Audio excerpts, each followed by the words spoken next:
This story delves into unsettling psychological themes and situations that may be disturbing for some listeners. Listener discretion is advised. You know that feeling, don't you? That particular kind of bone-deep exhaustion that only comes after hours, maybe days of relentless driving. The kind where the white lines on the asphalt start to blur into a hypnotic, endless ribbon. And the only thing keeping your eyelids from succumbing is the sheer, desperate need to reach your destination. For Michael, that destination was still another 600 miles away, somewhere deep in the heart of Nebraska, and it was 3 o'clock in the morning. He'd been pushing it, had probably pushed it too hard. The gas gauge was flirting dangerously with empty, and his coffee cup had long since given up any pretense of warmth or caffeine. The last town he'd passed, a collection of tired storefronts and darkened houses, had been 50 miles back, its single flickering neon sign for a diner promising nothing but disappointment. He'd ignored it stupidly, thinking he could make it to the next major highway exit. He was wrong. The highway he was on now was a forgotten stretch of interstate, bypassed by progress, its asphalt cracked and patched like an old man's skin. The moon, a sliver of silver, offered little comfort, its light swallowed by the vast, oppressive darkness of the surrounding fields. Then a miracle, or so he thought. In the distance, a beacon, a solitary, glowing island of light in the sea of black. A gas station, and not just any gas station, but one that seemed to defy the very logic of its existence.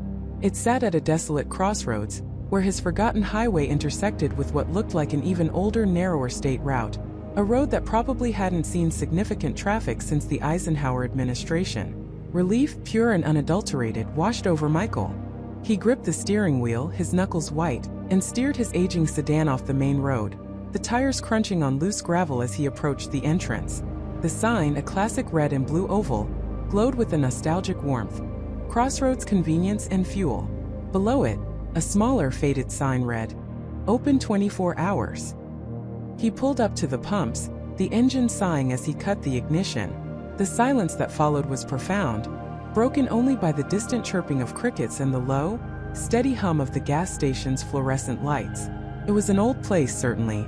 The paint on the building was peeling, and a few of the window panes looked hazy with age, but it was clean. Unnaturally clean, for a place so far off the beaten path.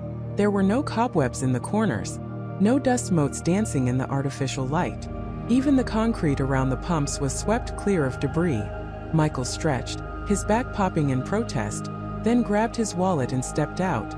The air was cool, dry, and carried the faint scent of something he couldn't quite place. Not just gasoline, but something sweet, almost floral, mixed with the damp earth. He began to pump gas, the rhythmic click-click-click of the nozzle filling the void. As the numbers on the display steadily climbed, his eyes drifted towards the convenience store entrance. Through the glass he could see the interior. A brightly lit space, rows of snacks, drinks, and various road trip necessities. And behind the counter, a woman.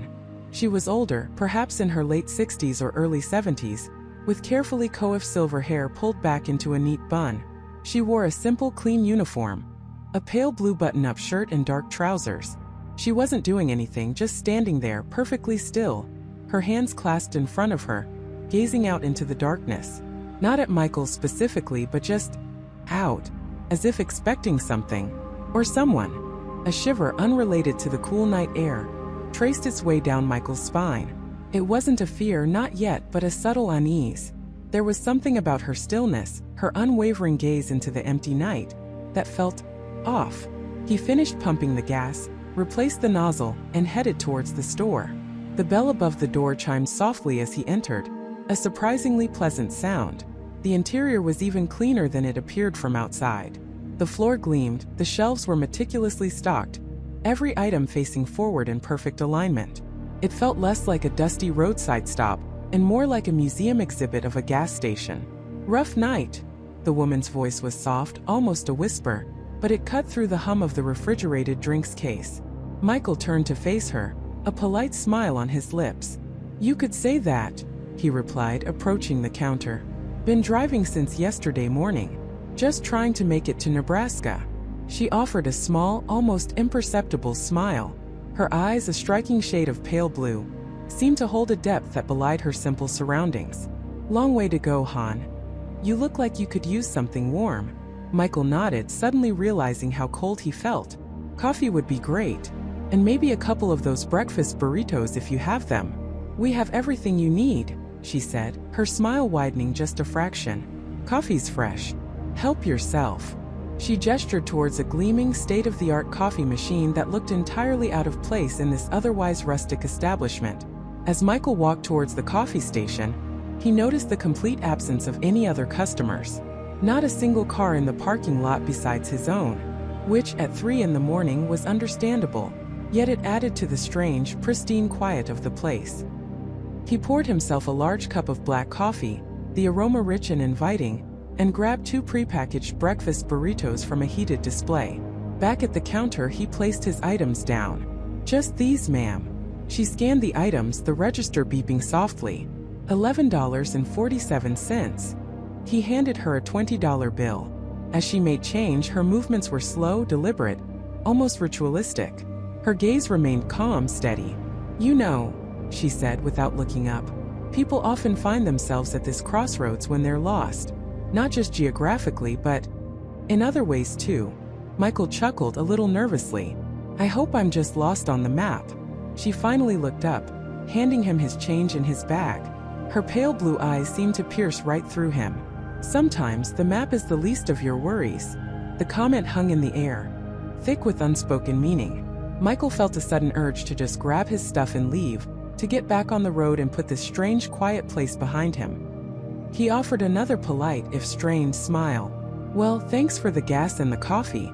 You're a lifesaver. Be careful on the road, Han, she said, her voice dropping to that near whisper again. Especially around here. Things aren't always what they seem. He mumbled a hasty goodbye and turned to leave, the bell chiming his exit. As he walked back to his car, the coffee felt scalding hot in his hand, a stark contrast to the sudden chill that had settled deep within him. He glanced back at the convenience store. The woman was standing exactly where she had been, perfectly still, gazing out into the darkness, her silver hair catching the faint glow of the interior lights. He got back into his car, started the engine, and pulled out of the gas station, turning back onto the desolate highway. He took a long, fortifying sip of his coffee. It was good, really good. He unwrapped one of the breakfast burritos and took a bite. Also surprisingly good. He glanced in his rearview mirror, watching the gas station lights recede into the distance. Then he saw it, or rather he didn't see it. The large red and blue oval sign, Crossroads Convenience and Fuel, was gone. The smaller open 24-hour sign was also absent. In fact, there was no sign at all. Just the building, a dark, squat silhouette against the barely lighter horizon, its fluorescent lights still burning brightly, casting an unnatural glow on the empty pumps. But the signs, the very identifiers that had drawn him in, were simply not there. Michael slammed on the brakes, his car skidding slightly on the old asphalt. He stared, completely bewildered, at the rapidly shrinking image in his mirror. Had he imagined it? No, he was sure he hadn't. He had seen the signs clearly. He had read them. He had even thought about their old-fashioned charm. He put the car in reverse, backing up slowly, his heart beginning to pound a frantic rhythm against his ribs.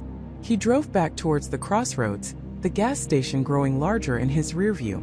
As he got closer, his eyes fixed on the spot where the sign should have been. His breath hitched in his throat. There was no sign. Not just missing, but no evidence it had ever been there. No pole, no foundation, no wires. Nothing but empty space where the sign had stood just minutes before. He pulled off the highway again, onto the gravel entrance he'd used earlier, and killed the engine. The gas station still glowed, the pump still stood, the convenience store still hummed. It was all there. But the sign, it was undeniably gone. He sat there for a long moment, staring, trying to make sense of what his eyes were telling him. Had he been so tired he'd hallucinated the sign? No, that was ridiculous. He had just interacted with a real person, bought real gas, real food. Slowly, his gaze drifted upwards, towards the windows of the convenience store. And there she was, the old woman, standing behind the counter, perfectly still, her hands clasped, her pale blue eyes fixed on Michael's car. A faint, almost imperceptible smile played on her lips. A smile that seemed to say, I told you things aren't always what they seem. A cold dread, far deeper than any exhaustion, settled over Michael. This wasn't just a strange roadside stop. This was something else entirely. and he had just driven right into it. A cold dread, far deeper than any exhaustion, settled over Michael. This wasn't just a strange roadside stop.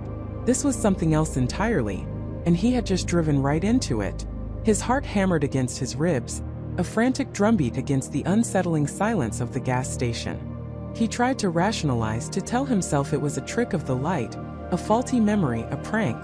But the attendant's eyes, those deep, unblinking eyes, held a knowing that shattered any attempt at logical explanation. They seemed to mock his disbelief, confirming that what he had seen was real and profoundly wrong. Michael forced himself to breathe, to push down the rising panic. He still needed gas and he still needed to pay. To flee now, without even attempting to understand, felt like an admission of defeat or perhaps an even greater danger. He had to play it cool, act normal. He had to find out more. With a forced calmness that felt entirely artificial, Michael walked towards the counter. The attendant hadn't moved, hadn't even blinked. He simply watched Michael approach, a faint, almost imperceptible smile playing on his lips. It wasn't a friendly smile, but one of quiet amusement, like a predator observing its prey. Just the gas, Michael managed, his voice sounding rougher than he intended. Pump 3. The attendant nodded slowly, his gaze never leaving Michael's face. Got it, he rasped, his voice like dry leaves skittering across pavement. He didn't ask about the pump number, didn't confirm anything. He simply knew. As the attendant turned to tap a few keys on the ancient register, Michael quickly scanned the area behind the counter. He looked for a back room, a door, anything that might offer a clue. There was nothing but dusty shelves lined with generic snacks, motor oil, and faded air fresheners. Everything seemed perfectly ordinary, yet utterly wrong. He glanced back at the wall where the map had been. It was still there, a faded generic road map of the state, but now the bold red circle around this gas station was gone. The entire section of road where he had been driving, the stretch that had vanished, was now perfectly normal, depicted as a continuous, unbroken line. His eyes darted around, searching for the impossibly old map, the one with the missing roads. It was nowhere to be seen. Had it been a hallucination? A waking nightmare brought on by exhaustion? Then he saw it. Tucked beneath a stack of old, yellowed newspapers on a shelf below the counter. A corner of what looked like the edge of that map. The paper was thicker, darker, the ink faded to sepia. Before Michael could get a better look, the attendant slid his hand casually over the stack, obscuring it completely. The movement was fluid, practiced, almost imperceptible. That'll be $47.15, the attendant said, his eyes now fixed on Michael. His smile widened slightly, revealing teeth that were a little too sharp, a little too white. Michael fumbled for his wallet, his fingers suddenly clumsy. He pulled out his credit card, trying to ignore the prickle of unease that crawled up his spine. As he handed it over, he hesitated. Hey, that map on the wall, he began, trying to sound casual. I could have sworn I saw a different one just a minute ago. An older one. The attendant's eyes flickered to the wall, then back to Michael. Maps change, son, he said, his voice flat. Roads get built, roads get closed. Keeps things interesting, doesn't it? He swiped the card through the machine, the transaction surprisingly quick. Approved, he announced, pushing the card back across the counter. You want a receipt? Yeah, please, Michael mumbled, taking the card. His mind raced. Asterisk, maps change? Roads get built, roads get closed. Asterisk, it was too specific, too close to what he had seen.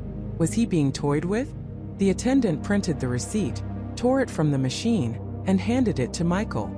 As Michael's fingers brushed the attendant's, a jolt of cold, clammy energy shot through him. The attendant's skin was unnaturally cold, like something pulled from a freezer. Michael quickly withdrew his hand, pretending to examine the receipt. The receipt itself was unsettling. The date was correct, but the timestamp was 3 a.m. exactly. And instead of the gas station's name, it simply read, The Crossroads. Below that, in tiny, almost illegible print, was a single line. Asterisk, welcome, traveler. Keep your eyes on the road. Or don't. Asterisk. Michael's breath hitched. He crumpled the receipt in his hand, his eyes darting back to the attendant. The man was now polishing the counter with a slow, deliberate motion, his back to Michael. He looked utterly normal, yet Michael felt an invisible thread tightening around him. Just then, the door creaked open again and Gary, the truck driver, lumbered back in. He carried a fresh, steaming cup of coffee. He didn't seem to notice Michael's distress, or the strange tension in the air. He just grunted a greeting to the attendant and headed back to the small, empty table in the corner, his heavy boots echoing in the quiet. Michael watched him go, a flicker of hope igniting. Gary seemed normal. Maybe he hadn't noticed anything. Maybe he could help. But then, as Gary sat down, he took a long sip of his coffee, his eyes sweeping over Michael with a strange, almost pitying look before settling on the attendant. There was no alarm in his gaze, only a weary acceptance. It was a look that extinguished Michael's hope as quickly as it had appeared. Michael clutched the crumpled receipt, his mind a whirlwind of fear and confusion. He needed a moment, a place to think. "Bathroom," he managed to say, gesturing vaguely. "Where's the bathroom?" The attendant, without turning around, pointed a long bony finger towards a door at the back of the store. "Through there," he said, his voice devoid of emotion. "Mind the step." Michael practically ran towards the back door, desperate for a moment of solitude. The small restroom was dim, lit by a single flickering fluorescent bulb. The air was cold and stale, smelling faintly of disinfectant and something else, something metallic and old. He locked the door behind him, leaning against it, his heart still pounding. He pulled out his phone, his last hope for connection. Still nothing. No signal bars, just the defiant "no service" message. He tried to call 911 just to see. The call didn't even attempt to connect. He was completely cut off. He splashed cold water on his face from the rusty sink, trying to clear his head. He looked up at his reflection in the cracked, grimy mirror. His face was pale, his eyes wide with fear. He barely recognized himself. As he stared, something in the mirror seemed to shift, just for a fraction of a second. A faint, shadowy figure seemed to stand behind him, a gaunt, indistinct shape that vanished before he could fully register it. Michael spun around, but the small restroom was empty. He was alone. His breath hitched. He was definitely losing it. He noticed something else then. Scrawled into the grimy tile wall above the urinal, almost invisible beneath layers of dirt and faded graffiti, were words. Not the usual rude drawings or names. These were etched in, deep and deliberate, as if clawed into the tile with immense effort. Asterisk, "Don't trust the roads. They lead nowhere. You are already here." Asterisk. And below that, a single looping symbol he didn't recognize, but which sent a fresh wave of ice through his veins. It looked like a stylized X intersected by a vertical line, resembling a twisted, ancient crossroads marker. Michael backed away slowly, his eyes glued to the message. Someone else had been here. Someone else had realized the truth, and they had left a warning. A desperate, terrifying warning. He pushed the door open, the silence of the gas station feeling even heavier now. Gary was still sitting at the table, stirring his coffee, his back to Michael. The attendant was back behind the counter, once again facing the door, watching Michael emerge from the restroom. His eyes, those unervingly knowing eyes, seemed to pierce right through him. "Feeling better?" the attendant asked, his voice soft, almost a whisper. Michael swallowed hard, unable to speak. He could only stare, the words on the restroom wall echoing in his mind. The attendant leaned forward, resting his elbows on the counter. His smile, that thin, unsettling smile, returned. "Some people," he mused, his gaze unwavering, "they try to leave. They get back in their cars, they drive off into the night. They think they can just go." He paused, letting the words hang in the air, thick with unspoken menace. "But this isn't just any crossroads, Michael," he continued, his voice dropping to a low, conspiratorial tone. "This is the crossroads. And once you're here, truly here, well, the roads don't really lead anywhere anymore. Not in the way you think." Michael felt a cold, crushing weight descend upon him. He looked from the attendant to the silent, unmoving truck driver, then back to the attendant's knowing eyes. He had driven into a trap, and the way out, if there even was one, was shrouded in a darkness far deeper than the lonely night outside. He was not just lost, he was caught. Michael's heart hammered against his ribs, a frantic drumbeat against the sudden, suffocating silence that had fallen over the gas station office. The attendant, a man whose smile now seemed less welcoming and more predatory, held his gaze, a silent challenge passing between them. The air crackled with unspoken threats, the thin fluorescent light doing little to dispel the gloom that had begun to seep into every corner of the small room. Michael swallowed hard, his mouth suddenly dry.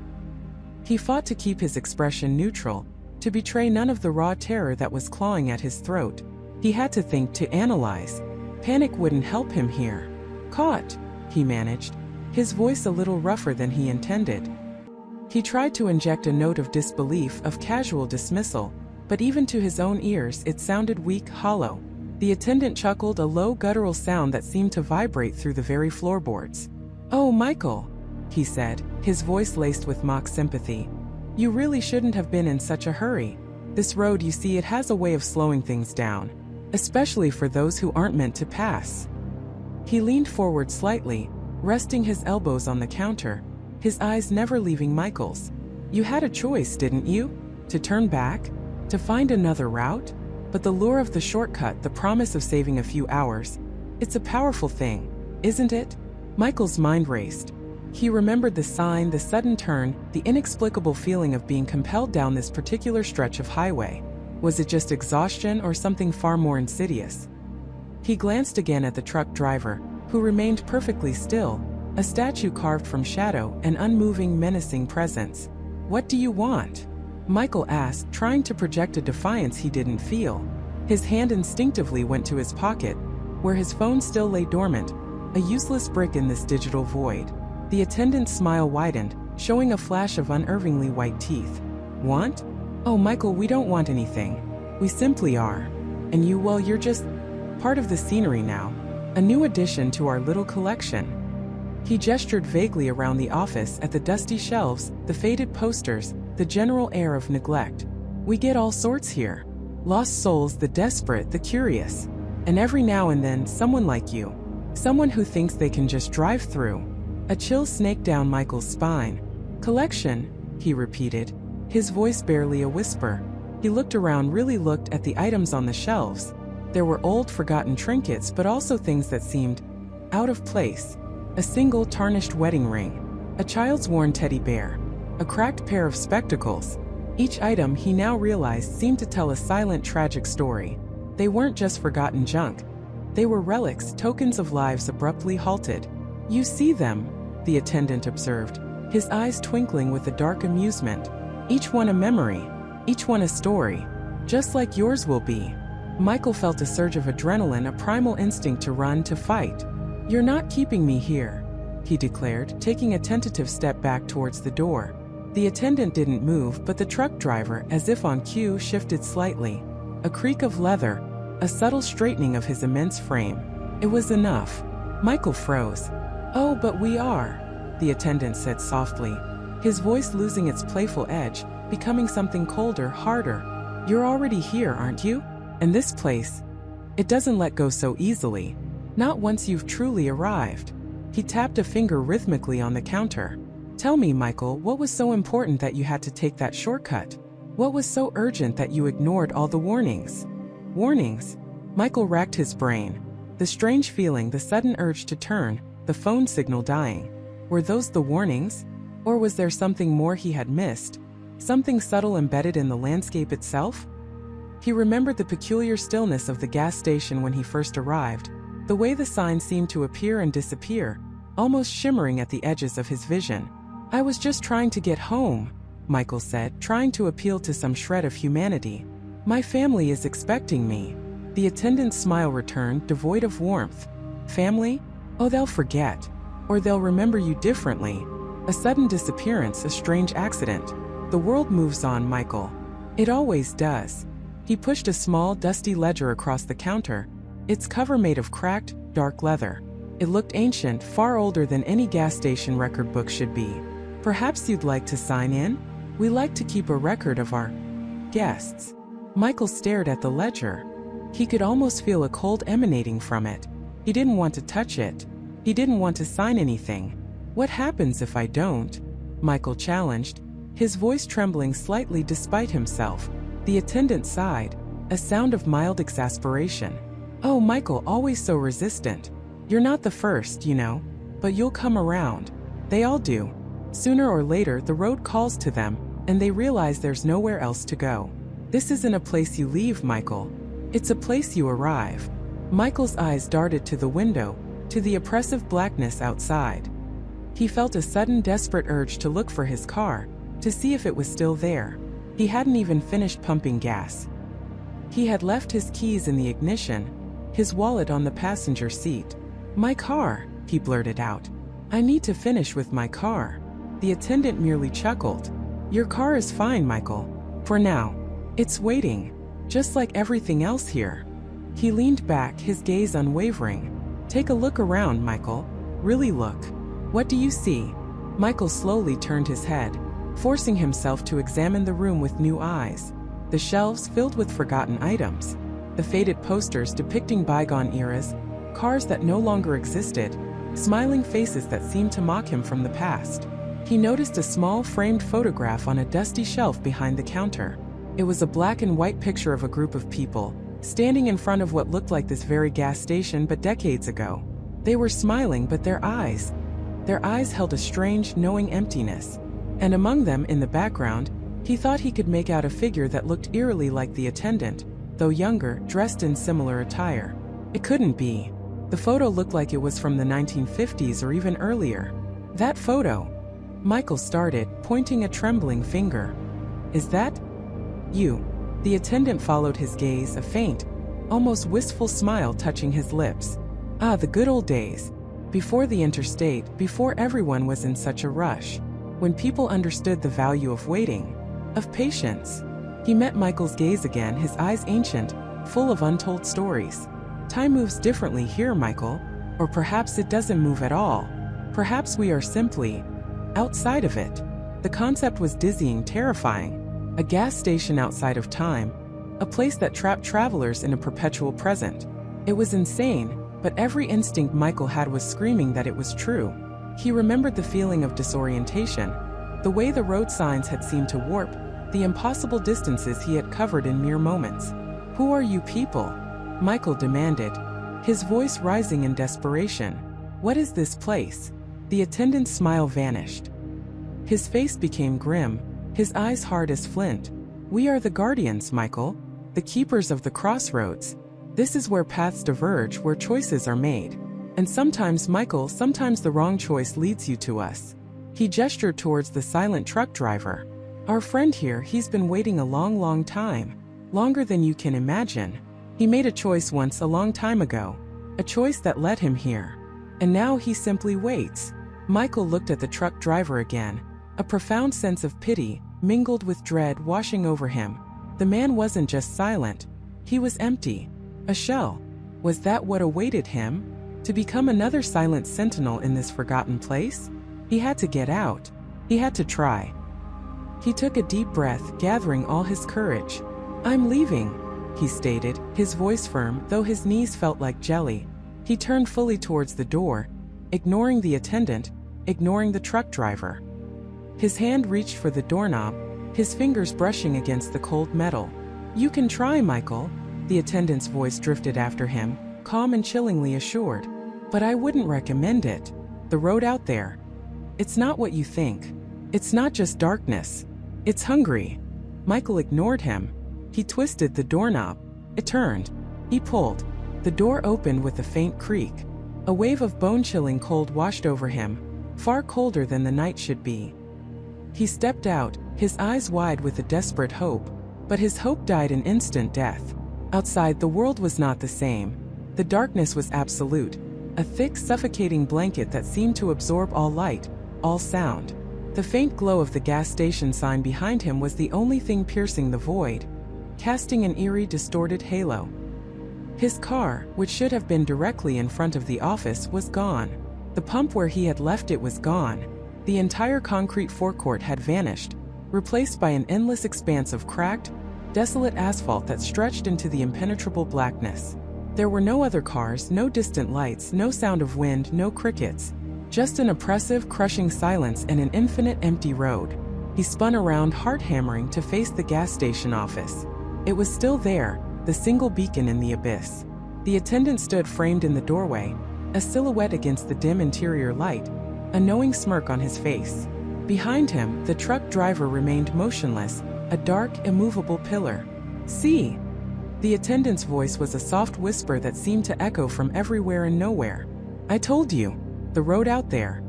It's not what you think. It changes. It adapts. It makes sure you stay where you belong. Michael felt a profound, soul-shattering despair. He was trapped. Truly trapped. The outside world had simply ceased to exist, replaced by this endless, desolate highway to nowhere. He was standing on the edge of an abyss, a terrifying void that defied logic and reason. He stumbled back into the gas station office, the cold grasp of the outside world releasing him, replaced by the suffocating warmth of the interior. He leaned against the closed door, gasping for breath, his mind reeling. The attendant watched him, his expression unchanging, a mixture of pity and triumph in his ancient eyes. Welcome back, Michael, the attendant said, his voice now gentle, almost soothing, like a predator calming its prey. Did you enjoy your little excursion? Did you find what you were looking for?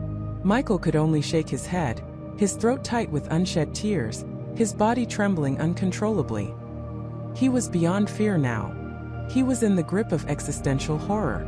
This wasn't just a physical trap. It was a cosmic one, a terrible joke played by unseen forces.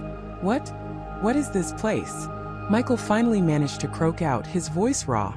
The attendant walked around the counter, slowly, deliberately, and stopped in front of Michael. He looked down at him, his eyes piercing. This, Michael, is the end of the road. For some. For others, it's just the beginning of a very long wait. He extended a hand, holding out the dusty ledger once more. Now, are you ready to sign in? To accept your fate? Michael stared at the ledger, then at the attendant's outstretched hand. His heart was a lead weight in his chest. He was lost. He was caught.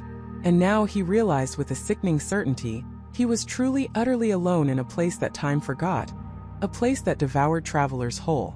The silence of the truck driver, the cryptic words of the attendant, the vanishing road outside. It all coalesced into a single terrifying truth. He was just another story, waiting to be added to their macabre collection. The question was, how much of his own story would he be forced to write before he, too, became a silent relic, a forgotten memory at the crossroads? Single terrifying truth. He was just another story, waiting to be added to their macabre collection.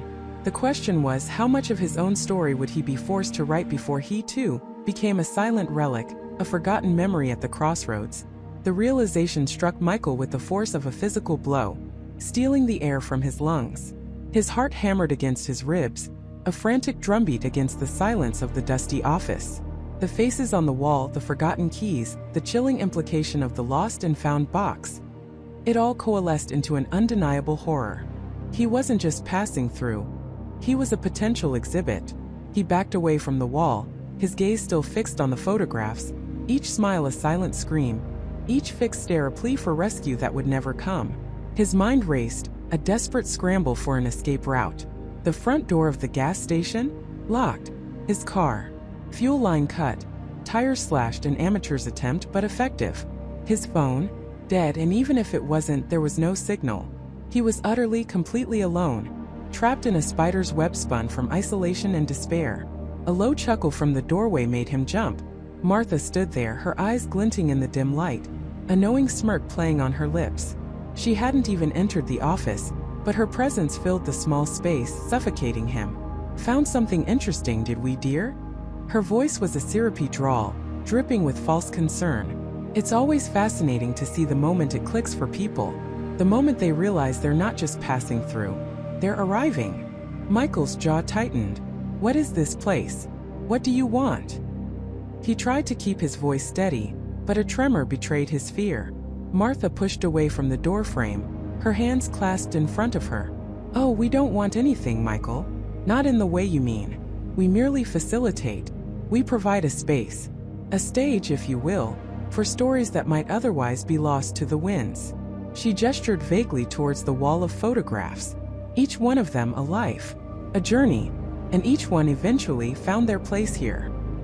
He stared at her, a cold dread seeping into his bones. You're talking about people, real people. You've killed them. The word felt alien, too brutal for the bizarre calm of her expression. Martha's smile widened, a predatory gleam in her eyes. Killed? Such a crude word. We merely provide the final chapter, the grand finale. Some try to write their own ending, of course. They never quite manage to grasp the pen. Her gaze drifted to the broken window, then to the door leading to the garage. Frank, bless his heart, is always so accommodating. He helps them understand the futility of resistance. Just as she finished speaking, the heavy thud of footsteps echoed from the garage. Frank emerged, wiping grease from his hands with a rag. He met Michael's eyes, a silent, menacing acknowledgement passing between them. The air grew heavy, thick with unspoken threats. "Everything all right in here, Martha?" Frank's voice was a low rumble, devoid of any warmth. His gaze lingered on Michael, a silent assessment. "Just having a little chat, Frank. Michael here is just getting acquainted with our little community." She paused, her eyes narrowing slightly. "He's got a good story, I think. A long road, a broken heart, a journey for a fresh start. It's all very poignant." Michael felt a surge of anger, momentarily eclipsing his fear. "You don't know anything about me." Martha chuckled, a dry rustling sound. "Oh, but we do, dear. We know a great deal. The Crossroads sees all. It draws in those who are searching, those who are lost. And once you're here, Michael, you're never truly lost again. You're found." He knew then that reasoning with them was useless. These weren't ordinary people. They were something else, guardians of this macabre roadside attraction, curators of human despair. He had to escape. He had to find a way out, and he had to do it now, before he became another smiling face on their wall. He took a deep breath, trying to project an air of calm he didn't feel. "Look, I understand you're having some fun, but I really need to go. My car is broken, my phone's dead. Could you at least call for a tow? Or a taxi?" Martha's smile remained fixed. "A tow? A taxi? Oh, Michael, those things don't exist out here. Not for those who've arrived at the Crossroads. You're beyond the reach of such mundane conveniences." She took a step closer, her voice dropping to a conspiratorial whisper. "But don't worry. We'll take care of you. We always do." Frank grunted, a sound that could have been agreement or a warning. He leaned against the doorframe, his massive frame blocking the only clear path to the main area of the store. Michael's eyes darted around the office. The broken window was too small, too high, and directly under Frank's watchful eye. The door behind him led to what he assumed was a storage room or another back office. He had to create a distraction. "You know," Michael began, trying to keep his voice light, "this whole setup is pretty elaborate. The photos, the keys. How do you even manage to keep this place running? It's completely off the grid." Martha preened slightly, taking the bait. "It takes dedication, Michael, and a certain understanding of the flow of things. The Crossroads provides. It always has. And we, in turn, provide for the Crossroads." She gestured around the dusty office. "Every item here has a story. Every key, every forgotten trinket. They all contribute to the tapestry." While she was distracted, Michael subtly shifted his weight, his gaze fixed on a heavy, antique ledger sitting on Martha's desk. It looked old, bound in leather and substantial. If he could grab it, throw it, create enough noise and chaos, he might have a split second to slip past Frank. "So who's in the ledger?" Michael asked, feigning interest, his hand inching closer to the desk. "More stories." Martha's eyes twinkled. "Oh, that's our master record, dear. Our guest book, if you will. Every soul who has found their way here, their little piece of eternity, is carefully documented." She took another step towards him, her gaze intense. "It's quite comprehensive, from the very first travelers to the most recent arrivals." His fingers brushed the cool leather of the ledger. It was heavier than he expected. He could feel the adrenaline coursing through his veins, the fight or flight instinct screaming at him. This was it. "You know," Michael said, his voice a little too loud, "I think I recognize one of these people." He pointed randomly at a photo on the wall, hoping to draw her attention away from his hand. Martha's head snapped towards the wall, her expression momentarily curious. "Oh, really? Which one?" In that split second, Michael lunged. He grabbed the heavy ledger, swinging it with all his might towards Frank's head. It was a desperate, uncalculated move, fueled by pure terror. The ledger connected with a sickening thud against Frank's shoulder. It wasn't a clean hit to the head, but it was enough to make the large man grunt in pain and stumble back a step, a flicker of surprise in his usually impassive eyes. "Michael!" Martha shrieked, her earlier calm shattered, her face twisting into a mask of fury. Michael didn't wait. He shoved past the momentarily disoriented Frank, scrambling out of the office and into the main gas station store. His heart pounded like a drum solo. He had to get to the front door. He had to try. He sprinted towards the glass entrance, his eyes fixed on the outside world, a desperate beacon of freedom. He slammed against the double doors, rattling them violently. Locked. Of course they were locked. He twisted the handle, pounded on the glass, but it was reinforced, unyielding. Behind him, Frank's heavy footsteps thudded closer. Michael risked a glance over his shoulder. Frank was moving slowly, rubbing his shoulder, his eyes now blazing with a cold, terrifying rage. Martha was right behind him, her face contorted, her voice a low snarl. "Foolish boy," Martha hissed, her voice cutting through the silence of the store. "Did you really think it would be that easy?" Michael was trapped between the locked doors and the approaching figures. He spun around, frantically searching for another exit, another weapon, anything. His eyes landed on the counter, then on the small display of road maps, cheap snacks, and tourist trinkets. Nothing. Frank reached him first. He grabbed Michael's arm with a grip like steel, twisting it behind his back. A searing pain shot through Michael's shoulder, making him cry out. Frank effortlessly pinned him against the cold glass of the door, his body a solid, immovable wall. "Always the same," Frank rumbled, his breath hot against Michael's ear. "They always try to run. Always. But the Crossroads holds what it takes." Martha stepped closer, her anger now replaced by an unnerving, almost pitying look. "You've made a mess of things, Michael. A real mess. And now you've complicated your own story."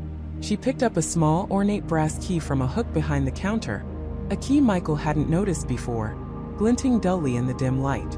"This isn't how we usually introduce our new residents to their rooms." Michael struggled against Frank's hold, but it was useless. He felt a profound sense of despair wash over him. He had tried. He had failed. And now he was truly at their mercy. Martha walked around the counter, her eyes never leaving his. She approached a heavy, unmarked door at the back of the store, a door Michael had previously assumed led to a storeroom or another utility closet. It looked far too solid, too old to be a simple storage entrance. She inserted the brass key into a lock Michael hadn't even noticed, a lock almost swallowed by the dark wood. The tumblers clicked with an ominous finality. "Welcome, Michael," Martha said, her voice chillingly devoid of emotion. "To your new beginning. To the next chapter of your story." She pulled the door open, revealing not a cluttered storeroom, but a gaping inky blackness. No light spilled from within, no hint of a floor or ceiling. It was an abyss, a void that seemed to swallow the already dim light of the gas station. A cold, damp air wafted out, carrying with it the faint metallic scent of old iron and something else, something indescribably ancient and unsettling. Frank tightened his grip, pulling Michael away from the glass door and towards the yawning darkness. Michael's legs buckled. He fought with every fiber of his being, but Frank's strength was overwhelming, inexorable. He was being dragged inexorably towards the void. His eyes darted wildly, seeking any reprieve, any last shred of hope. He saw Martha standing by the open door, watching him with an expression that was almost serene. He saw Frank, his face a mask of grim determination. And then he saw it. On the wall beside the open doorway, partially obscured by the shadows, was another board, smaller than the one in the office, but just as chilling. It wasn't photographs this time. It was a collection of faded, handwritten notes pinned haphazardly, each one a single sentence, a fragment of a thought. And at the top, a single elegant script read, "Unfinished stories." As Frank propelled him closer, Michael could make out some of the words, scrawled in different hands on different scraps of paper. Asterisk. "I just wanted to see if anyone else was here." Asterisk. Asterisk. "My car broke down, I asked for help." Asterisk. Asterisk. "I thought I saw a sign for a diner." Asterisk. Asterisk. "I was heading home." Asterisk. Asterisk. "I just needed gas." Asterisk. And then his eyes locked onto one, written in a hurried, almost desperate hand, its ink smeared as if by tears or frantic sweat. Asterisk. "They said I had to write my own ending." Asterisk. The realization hit him like a tidal wave, a final crushing blow. The abyss wasn't just a prison. It was a place where stories went to die, or perhaps, to be continued by the Crossroads itself. He wasn't just another potential victim. He was an author being forced to pen his own demise. And the first line of his final chapter was already being written, as Frank pushed him forward, into the suffocating inky blackness of the unknown. The suffocating inky blackness swallowed him whole.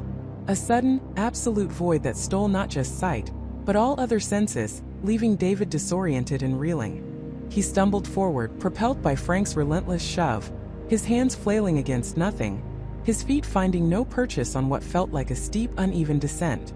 The air grew heavy, thick with the scent of damp earth and something acrid, metallic. A smell that prickled the back of his throat and made his stomach churn.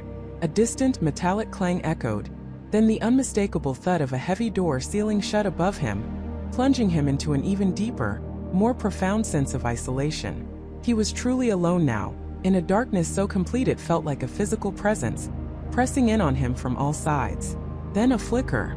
A weak, sickly yellow glow pierced the gloom from somewhere below, revealing the rough, crude steps he was tumbling down. They were carved from what looked like old, crumbling concrete, leading into a space that felt ancient and forgotten. David managed to catch himself on the last step, his knees buckling, his palms scraping against the gritty surface. He looked up, but the entrance was gone, replaced by a solid, unyielding wall of darkness. The single light source pulsed erratically, a bare bulb hanging precariously from a frayed wire, casting long, wavering shadows across a small, circular room. It wasn't a basement in the conventional sense. This was more like a bunker or a forgotten root cellar, but far too robust for a simple storage space. The walls were uneven, rough-hewn stone in some places, patched with what looked like hastily applied concrete in others. A thick layer of dust coated everything, shimmering faintly in the weak light. The air was cold, damp, and still, as if no fresh breath had circulated here in decades. David's heart hammered against his ribs, a frantic drumbeat in the oppressive silence. He scanned the room, his eyes wide, trying to make sense of his new prison. In the center, bathed in the anemic glow of the bulb, stood a large, sturdy wooden table, scarred and dark with age. On it, stark against the rough planks, sat an object that made David's blood run cold. An old, beautifully preserved Royal Standard typewriter, its black keys gleaming faintly. Beside it, a pristine stack of thick, cream-colored paper, each sheet perfectly aligned. A single, high-backed wooden chair was pulled up to the table, awaiting an occupant. A soft scraping sound from the steps behind him made David whip around.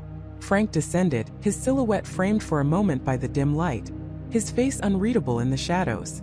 He moved with a quiet, deliberate grace that was utterly chilling. He didn't rush, didn't speak, simply moved into the room, his gaze fixed on David. He stopped a few feet away, his hands clasped loosely in front of him, an almost academic air about him, as if he were merely observing an experiment.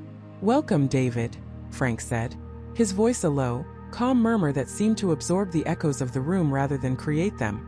"To the heart of the Crossroads, the place where all paths converge, and all stories truly begin, or end." He gestured towards the table with an open hand. "Please have a seat. We have work to do." David remained frozen, his mind racing, trying to find a pattern, a meaning, anything that could explain this nightmare. "What is this, Frank? What do you want?" His voice was a raw whisper, barely audible over the frantic pounding in his ears. Frank merely smiled, a slow, humorless stretching of his lips. "I want a story, David. Your story. The one you've been unknowingly crafting your entire life, leading to this very moment. But this time you'll write it consciously. You'll write your masterpiece." He stepped closer, his eyes glinting with an unnerving intensity. "You see, David, I've always believed that life is nothing more than a series of narratives. And at these crossroads, under this particular alignment of fate, those narratives can be guided, shaped, even authored." He walked to the table and ran a hand lightly over the typewriter, a gesture of reverence. "This machine," he continued, his voice taking on a strangely theatrical cadence, "has witnessed many such stories. It has felt the touch of many hands, trembling with fear, burning with desperation, or perhaps with a sudden profound understanding." He looked back at David. "You are an author, David. A storyteller. You understand the power of words, don't you? How they can conjure worlds, evoke emotions, even define destiny." David finally found his voice, a shaky tremor. "You're insane. You can't just force someone to write their own death sentence." "Death sentence?" Frank chuckled softly, a sound devoid of mirth. Such a dramatic phrase. I prefer to think of it as a final act of creation. The ultimate self-portrait, painted in prose. Think of the legacy, David. A story so compelling, so honest, that it transcends mere existence. He tilted his head. And yes, I can. I have. And you will. He picked up a single sheet of the cream-colored paper. Your task is simple, though profoundly challenging. You are to write the story of your final hours. From the moment you walked into my gas station to the very end. But it must be more than just a recounting of events. It must delve into your deepest fears, your regrets, your hopes, your understanding of why you are here. It must be a narrative that justifies this ending, that makes it inevitable. A truly compelling narrative leaves no other path. David stared at him, horror dawning. And if I don't? Frank's smile vanished, replaced by a cold, hard stare that sent a shiver down David's spine. Then the story will be written for you. And trust me, David, you do not want me to be the author of your final chapter. My narratives tend to be less forgiving, less artful, and far, far more painful. He paused, letting the threat hang heavy in the air. I understand you have a sister, don't you? Emily? A lovely name. I'm sure she'd be very concerned if you simply vanished without a trace. Perhaps her story could be a compelling subplot in yours, if you fail to deliver. The implied threat against Emily, his only family, hit David with the force of a physical blow. It clarified the stakes, dissolving any lingering hope that this was some elaborate prank or a misunderstanding. This was real. Frank hadn't just been observing him. He'd been researching him. He knew about Emily. Why? David whispered, the word ripped from his throat. Why do this? Frank's eyes seemed to glaze over for a moment, looking past David, into some distant memory. Because stories matter, David. They are the fabric of reality. And some stories, they need to be told a certain way. They need a proper ending. The Crossroads demands it. It has a hunger for truth, for the raw, unvarnished narratives of those who stray onto its path. He gestured towards the shelves that lined the curved walls, barely visible in the dim light. David hadn't noticed them before. They were filled top to bottom with neatly bound leather-clad books. Hundreds of them. Each one looked identical save for a small, embossed number on the spine. Each one, Frank said, his voice filled with a strange reverence, is a complete story, a life, an ending, penned by hands much like yours. Some with great reluctance, others with a surprising burst of creativity, even acceptance. He plucked one from a shelf at random, its cover worn smooth. Number 117. A truck driver. Thought he was invincible. His story is a testament to hubris. He ran his hand over another. Number 203. A young woman escaping a past she couldn't outrun. Her narrative is a poignant tragedy of fate. He put the book back, his gaze returning to David, sharp and intense. Your story, David, will be unique. You have the gift of words, the training. I expect great things from you. A truly resonant tale. Something that captures the essence of the human struggle against the inevitable. He walked to the chair by the typewriter. Now sit. The paper awaits. And remember, every word matters.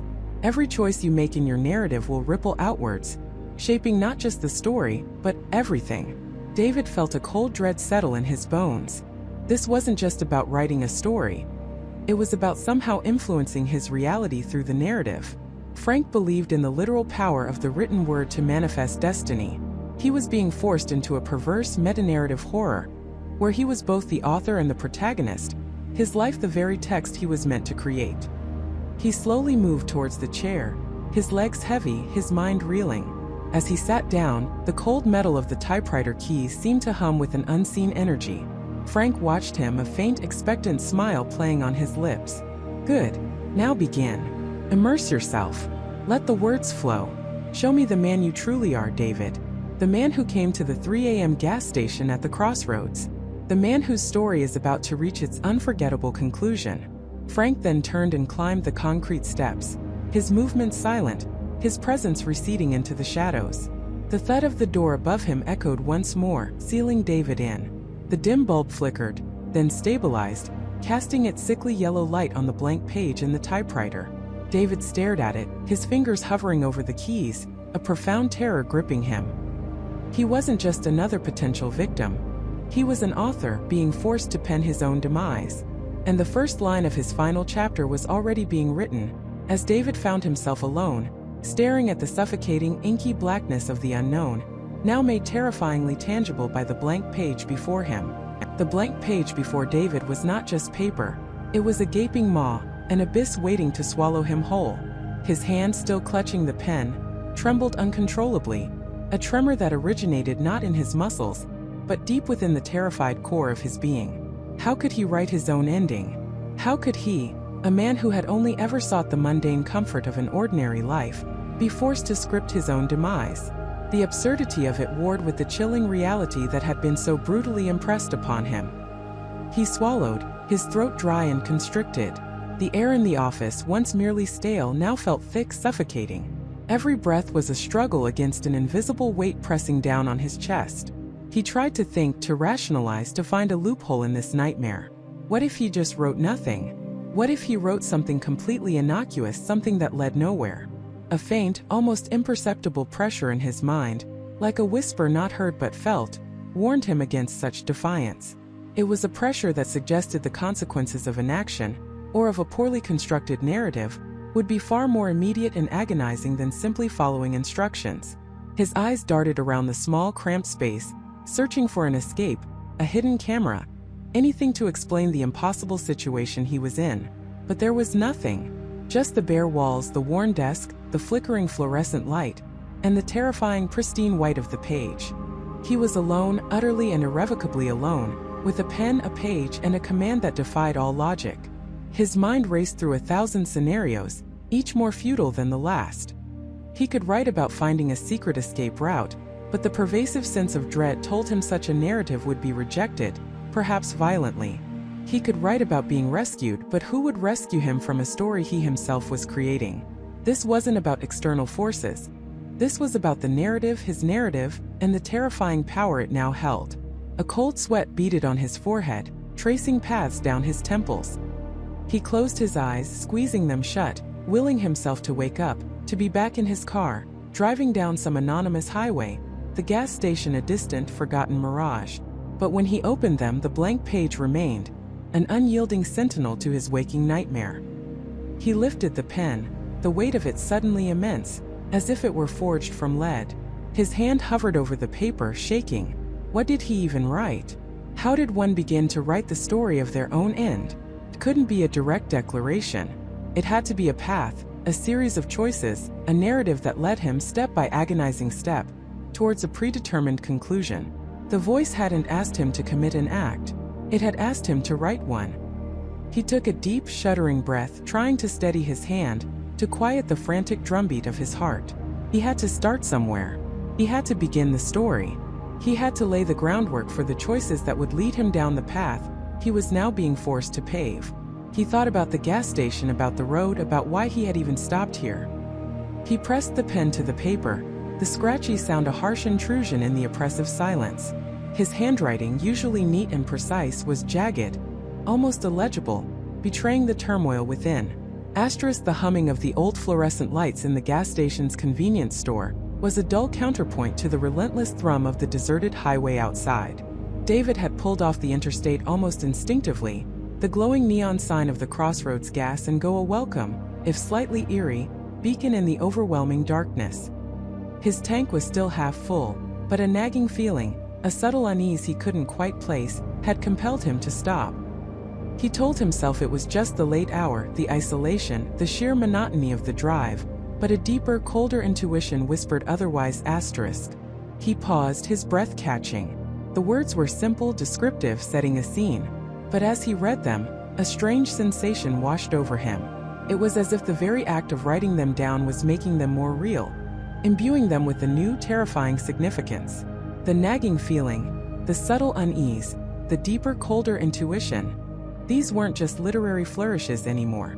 They felt like premonitions, like commands he had just given himself. He forced himself to continue, the pen scratching relentlessly across the page. He had to create a reason, a plausible chain of events. He parked near the single working pump, but instead of reaching for his wallet, he found himself staring at the front right tire of his sedan. He'd noticed a slight softness earlier in the day, but had dismissed it as minor, something he could address in the morning. Now, however, an inexplicable urge, an insistent whisper in the back of his mind, told him he needed to check the tire pressure immediately. It was a small, seemingly inconsequential task, a momentary deviation from his journey, but one that felt suddenly overwhelmingly important. As he finished the sentence, a cold draft snaked through the room, even though the door was closed and the window was sealed. The fluorescent light above flickered, plunging the room into momentary darkness before sputtering back to life. David gasped, his heart leaping into his throat. It was as if the story was already beginning to unfold around him, his words manifesting in the subtle shifts of his environment. His writing wasn't just hypothetical, it was active. He stared at the words, a fresh wave of terror washing over him. He had just written a reason for himself to go to the tire pump. A simple, mundane reason. But what would happen there? What danger had he just unwittingly invited into his own narrative? He felt a strange, almost magnetic pull towards the idea of checking the tire. It was no longer just a written suggestion. It was a burgeoning compulsion, a nascent desire already taking root in his mind. This was the trap.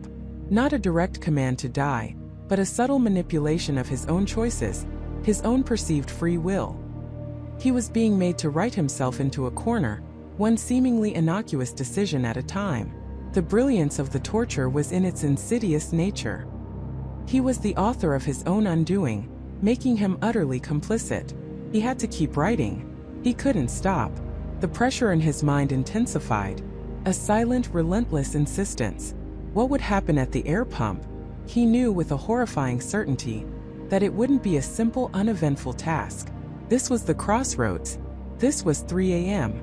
And he was writing his own story. He grabbed the tire gauge from his glove compartment, the small metal tool feeling unusually heavy in his hand. The air pump, he recalled, was located not at the front of the station, but around the back, near the abandoned service bay, shrouded in shadow and mostly hidden from the lone convenience store window. A shiver ran down his spine. The thought of venturing into that darkness, away from the faint glow of the gas station, filled him with an irrational dread. Yet, the compulsion to check that tire to complete this sudden imperative task was undeniable. He had to go. David dropped the pen, his hand shaking so violently he couldn't hold it steady. His breath came in ragged gasps. He had done it. He had written himself a reason, a compulsion, to walk into the darkness, to a place unseen by the flickering lights of the convenience store. He had just crafted his own first step into the unknown. He looked at the words he had written, stark and unyielding on the page. He had to go. It wasn't a choice anymore. It was a command, self-imposed, yet utterly inescapable. The weight of his own narrative pressed down on him, a crushing, suffocating force. He could feel the pull, the strange, almost physical urge to get up, to retrieve the gauge, to walk around to the back of the station. The story he was writing was not just words. It was becoming his reality, piece by terrifying piece. And the journey he had just mapped out for himself was only just beginning. The cold, hard reality of the gas station's counter pressed against Michael's palms as he pushed himself up. His breath caught in his throat, a sharp, ragged sound in the oppressive silence. Every instinct screamed at him to stay put, to dismiss the chilling coincidences, to pretend this was just a writer's fever dream. But the story had already taken hold, not just in his mind, but in the very air around him. The metallic tang of fear, the faint, lingering scent of stale gasoline, and something else. Something ancient and forgotten. This wasn't fiction anymore. This was a direct invitation, a terrifying summons to a truth he hadn't known he was seeking. He moved with a strange, dreamlike urgency, his legs feeling heavy, yet propelled by an unseen force. His eyes scanned the counter, searching for the pressure gauge. It sat exactly where he'd placed it, a mundane, everyday tool now imbued with an unsettling, almost malevolent significance. His fingers closed around the cold metal, and a shiver ran down his spine. It felt heavier than it should, not just in weight, but with the burden of untold secrets. The air in the main station felt stagnant, thick with unspoken history. The fluorescent lights hummed above, casting stark shadows that danced and stretched like silent specters. Each step he took towards the back door echoed unnaturally loud, a drumbeat against the silence, marking his descent deeper into the unknown. The door itself was a heavy, industrial slab of metal, painted a faded, peeling gray.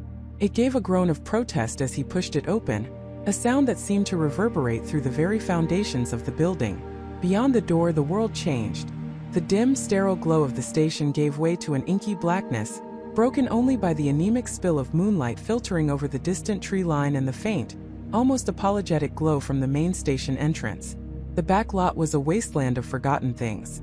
Rusted drums, tangled weeds that clawed at the crumbling asphalt, and the skeletal remains of what looked like an old defunct car wash. The air here was different too, colder, carrying the damp scent of earth and decay, a stark contrast to the sterile, recirculated air inside. Michael pulled out his phone, its flashlight beam cutting a shaky path through the gloom. Dust motes danced in the artificial light, like tiny, frantic spirits. He felt an intense, prickling sensation on the back of his neck, the undeniable feeling of being watched. He spun around, his heart hammering against his ribs, but saw nothing but the oppressive darkness and the looming silent structure of the gas station itself. He was alone, yet intensely aware of an unseen presence. His story's details, once mere constructs of his imagination, now served as an unsettling guide. He remembered the old rusted compressor unit, the one he described as being near the cracked concrete wall. He scanned the perimeter, his flashlight beam sweeping across the grimy surfaces, the graffiti-scarred walls, until he spotted it. A hulking cylindrical mass, corroded by decades of neglect, half hidden behind a tangle of thorny bushes. It was exactly as he'd imagined it, only far more sinister in its decaying reality. He pushed through the thorny branches, their dry twigs scratching at his jacket, a minor discomfort compared to the gnawing dread in his gut. The compressor unit hummed with a faint, almost imperceptible vibration, even though it looked utterly defunct. Its surface was cold and rough beneath his fingertips. Behind it, as he'd written, was a section of the concrete wall, deeply cracked and crumbling. His heart pounded. This was it. The place. The exact spot where his fictional character, a desperate, truth-seeking mechanic, had found the original pressure gauge. But he already had the gauge, the one from behind the counter. So what was here? He aimed his flashlight beam at the cracked concrete, scrutinizing every fissure, every loose chip. His eyes darted over the rough surface, searching for any anomaly, any sign that something had been hidden or embedded there. And then he saw it. Not a gauge, but a faint, almost imperceptible outline in the concrete. A recess that looked like it had been filled in poorly, with a patch of concrete that was slightly darker, slightly newer than the surrounding ancient wall. He ran his fingers over the patch, feeling the rough, uneven texture. It was small, no bigger than his hand, and seemed to be just barely holding on. With a surge of adrenaline, Michael began to pry at it, using the edge of the pressure gauge he still clutched in his hand. The metal of the gauge scraped against the rough concrete, sending shivers up his arm. Small chips of concrete flaked away, revealing a dark cavity behind. He worked with frantic intensity, fueled by a mixture of terror and an insatiable need to know. The patch finally gave way with a soft crunch, crumbling inwards.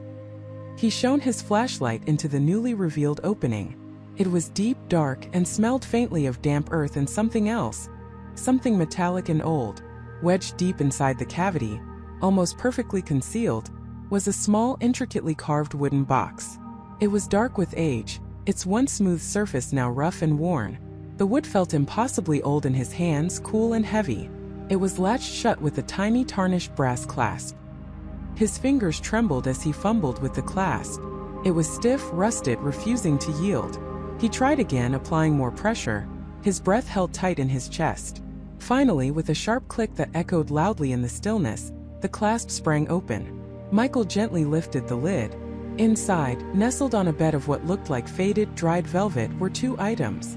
The first was a small, tarnished silver locket, its surface dulled by time, almost black with age. The second was a tightly folded, brittle piece of paper, yellowed and fragile, like an ancient butterfly wing. He carefully picked up the locket first. It was heavier than he expected and cold. He tried to open it, but it was sealed shut, perhaps fused by time. The only feature he could discern was a faint, almost entirely eroded engraving on its back. A single letter, J. Then the paper. He unfolded it with agonizing slowness, terrified it would crumble to dust in his hands. The brittle material crackled softly, a sound like dry leaves underfoot. His flashlight beam illuminated the faded, spidery script within. There were only a few lines, written in a hand that looked both elegant and desperate. First, a date, October 27th, 1987. Below it a name, Jessica Hayes. And then scrawled beneath the name, almost scratched into the paper with a different, more forceful hand, a single chilling phrase. "The well runs dry." Michael stared at the words, his mind reeling. Jessica Hayes. The letter J on the locket. This wasn't a random note. This was profoundly personal. October 27th, 1987. A specific date. What happened on that day? And the well runs dry? Was it a metaphor for a life cut short? Or something more literal? The gas station. Did it have an old well? He tried to recall his research, any local legends. Nothing immediately sprang to mind, but the phrase hung in the air, thick with ominous implication. He felt a cold dread seep into his bones, far deeper than the chill of the night air. This wasn't just a story anymore. It was a real tragedy, a forgotten piece of history unearthed by his own fictional narrative. Jessica Hayes was a real person, and if she was connected to this station, to this hidden box, to this cryptic message, then the dark events he'd been writing about suddenly took on a horrifying new dimension.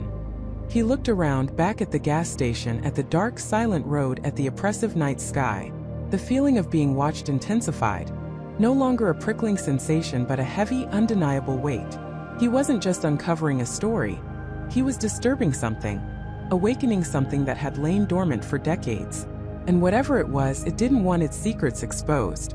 He could feel its cold, ancient gaze upon him, a silent warning that he had trespassed too far. The journey he had just mapped out for himself was only just beginning, and he was now irrevocably entangled in a mystery far older and more dangerous than he could have ever conceived. The realization hit David like a physical blow, a cold, crushing weight that settled deep in his chest. He backed away from the ancient texts, his hands trembling, the library's hushed silence suddenly deafening, oppressive. The feeling of being watched, an insidious chill that had been a vague unease, now sharpened into a piercing awareness. He wasn't just observing a mystery. He had become a part of it. The journey he had just mapped out for himself was only just beginning, and he was now irrevocably entangled in a mystery far older and more dangerous than he could have ever conceived. He stumbled out of the archives, the fluorescent lights of the library corridor feeling harsh and artificial after the dusty gloom of the special collections room. The world outside, once familiar, now seemed subtly distorted, seen through a veil of ancient dread. Every shadow seemed deeper, every distant sound more significant, carrying a faint, unsettling echo of the forgotten things he had just unearthed. The cold spot that had clung to his back in the archive followed him out, a constant, unwelcome companion. As he drove home, the late afternoon sun cast long, skeletal shadows across the road. He gripped the steering wheel, knuckles white, his mind a whirlwind of fragmented images and chilling phrases. The convergence point, the unseen weaver, the crossroads keeper, the old land deeds he'd found, detailing the repeated construction of structures at that exact intersection. A stone cairn, a traveler's inn, a blacksmith's forge, and finally, the gas station.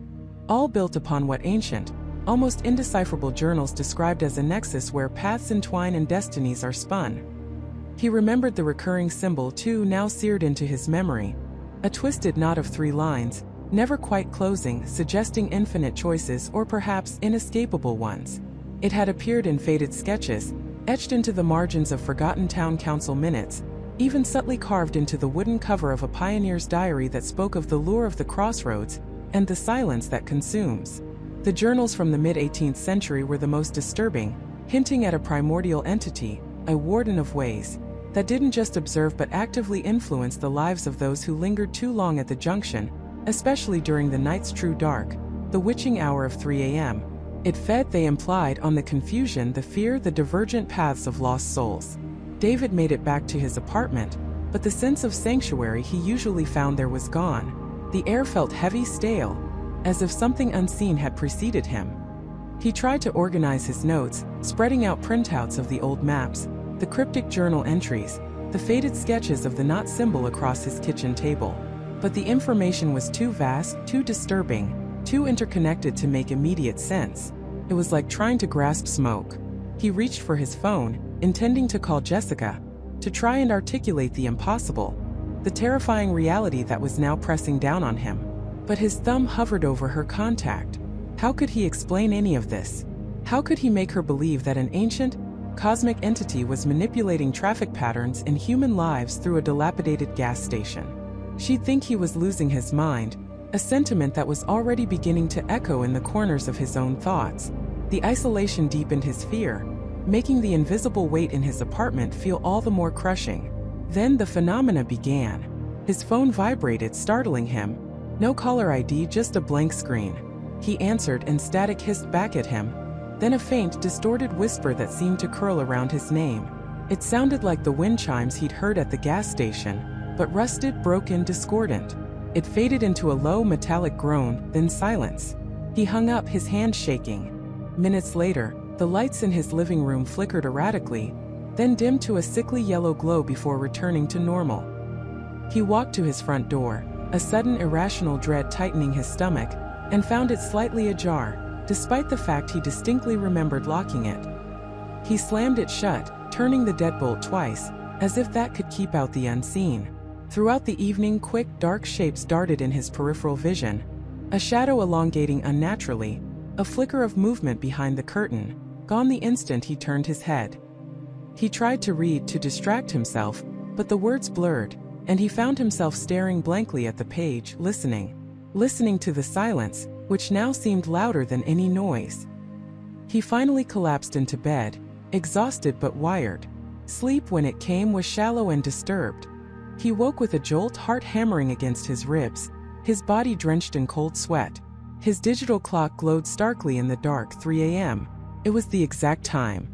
He lay there, paralyzed by an intense, indescribable dread, feeling an oppressive presence in the room, a vast ancient hunger just beyond the veil of sight.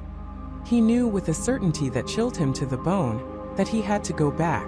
Not to the archives, not to more books, but to the source itself. The gas station.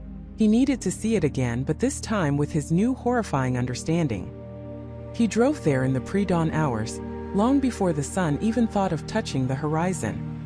He parked his car a quarter-mile away, obscured by a dense thicket of trees, and approached on foot, moving like a phantom through the clinging mist. The gas station loomed out of the gloom, its neon sign a garish beacon in the oppressive dark, its yellow light casting long, dancing shadows. He searched for the symbol, the twisted knot.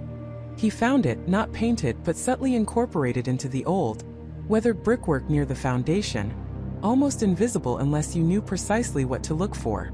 It was etched into the concrete base of one of the pumps, too worn smooth by countless hands and countless wheels, but undeniably there. The knot, the inescapable path. He watched. The attendant, Michael, moved like a sleepwalker, his eyes vacant, his movements slow and deliberate as he cleaned the pumps. He looked less like a person and more like an automaton, a puppet on unseen strings. David wondered if Michael was simply another thread, woven into the weaver's tapestry. Cars pulled in, just as they had the first night David had stopped there. Solitary travelers, their faces weary, their eyes distant. They filled their tanks, paid, and drove off into the encroaching dawn, none of them seeming to notice the strange, heavy stillness that permeated the air around the station. No crickets chirped, no distant animals called. Just the low thrum of the station's machinery and the almost imperceptible whisper of the wind that seemed to carry fragmented voices, just out of reach. David noticed the ground around the station. It felt wrong, almost vibrating with a low hum that only he could perceive, a resonance that seemed to sink into his very bones. The air was thick, heavy, as if time itself moved differently here. He began to connect the symbol, the Warden of Ways, and the gas station to other strange occurrences in the town's history he'd previously dismissed as local legends. The old lost road where people would drive in and never return, the whispering well where wishes sometimes came true, but always with a terrible unforeseen cost. All of them within a few miles of this crossroads. The entity wasn't just watching him, it was actively communicating, trying to lure him, to ensnare him further. His dreams became vivid, terrifying nightmares. He was trapped in a labyrinth of roads, all twisting and turning, always leading back to the gas station. He saw faces of the vanished, their eyes empty, their mouths silently screaming. At the center of the labyrinth, a dark, pulsing vortex, and within it, the twisted knot symbol, constantly shifting, reforming. A voice ancient and vast, echoed through the dreamscape, promising answers, promising escape, but only if he chose the right path. He awoke drenched in sweat, the dread of physical weight pressing him down. He knew now. He wasn't just an observer, a curious investigator. He was a participant. The Crossroads weaver had marked him. He was a new thread, being pulled into its intricate ancient design. The gas station wasn't just a place. It was a nexus, a trap, and he was already inside. There was no turning back. There was no turning back. The words echoed in David's mind, not as a thought, but as a chilling, definitive truth that settled deep in his bones, colder than the midnight air. He felt it, a subtle hum beneath his skin, a faint, almost electrical current that ran through him, connecting him to the very ground he stood on, to the flickering lights of the gas station, to the vast, indifferent darkness beyond. He was a thread. He was woven. A primal scream clawed at his throat, but it died there, choked by a terror too profound for sound. His body, however, reacted. He stumbled backward, his gaze darting wildly. The pumps, the convenience store, the distant shimmer of the road. Everything now seemed imbued with a sinister awareness watching him. He could feel it. The gas station wasn't just a place. It was a living, breathing entity, and he was caught in its suffocating grasp. He scrambled for his car, fumbling with the keys, his hands shaking so violently he nearly dropped them. The driver's side door creaked open with an exaggerated groan that sounded like a mocking laugh. He practically fell into the seat, slamming the door shut, as if the thin metal and glass could somehow protect him from the invisible force that now claimed him. He jammed the key into the ignition, twisting it with desperate urgency. The engine coughed, sputtered, then roared to life, a brief flicker of hope igniting in his chest.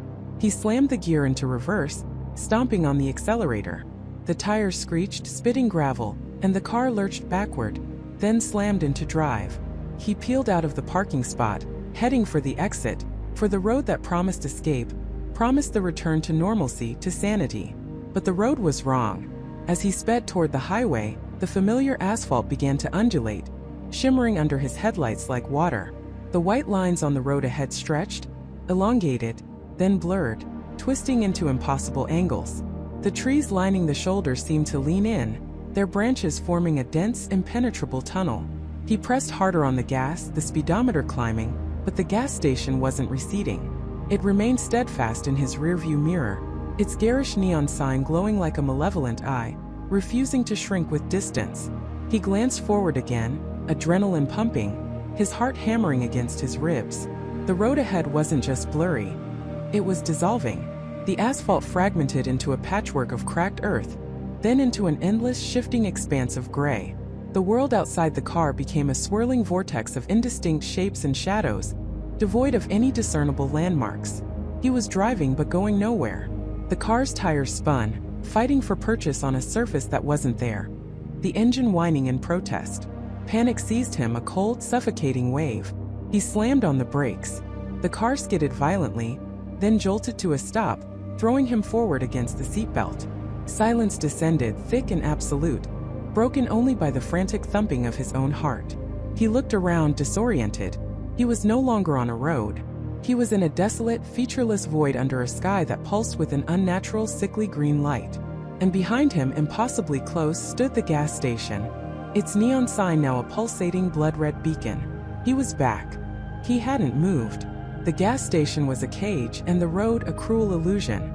A profound sense of despair washed over him, heavier than any physical weight.